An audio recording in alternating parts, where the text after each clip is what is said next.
আসসালামু আলাইকুম। তো আশা করি সবাই ভালো আছেন। তো আমরা যে খড়ি নিয়ে আসছিলাম সেই খড়িগুলো আজকে ফাড়তেছি, অলমোস্ট ফাড়া হয়ে গেছে। দেখেন এখানে অনেকগুলো ফাড়ছি, আর এখানে তিনটা, আর কয়েকটা মোতা রয়েছে দুই তিনটা। আর এই যে এখানে কিছু রাখা হয়েছে মানে ফাইরে, এই যে এখানে। তো আমাদের মোস্ট ফাড়া শেষ, দুই ভাই মিলেই খড়ি ফাড়লাম। এখন আবার একটু রিফাত রেস্ট, এখন আবার আমি ফাড়ছি।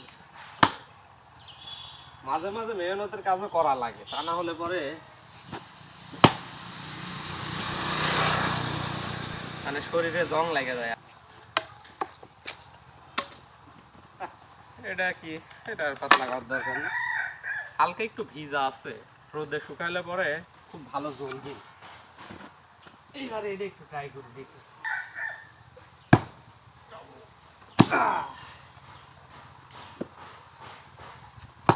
ফাড়ার চেষ্টা করতেছি, একদিক ফাড়তেছে আর একদিক। দেখ কোপ দিলাম কোনে আর ফাড়ে কোনে। হয়ে গেছে আমারে প্রায় একটা দুটা তিন নেওয়া।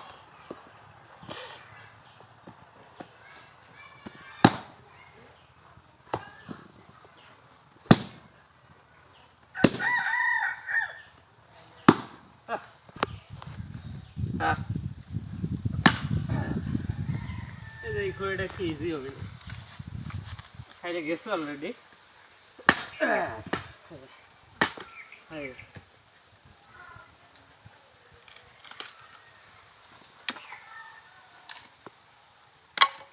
চুলা একটু ছোট তো, এই কারণে একটু ছোট ছোটই করতেছি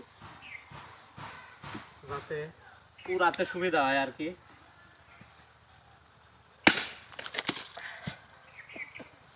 আর কি হলে গায়ে লাগতো, যাই হোক শেষ আচ্ছা।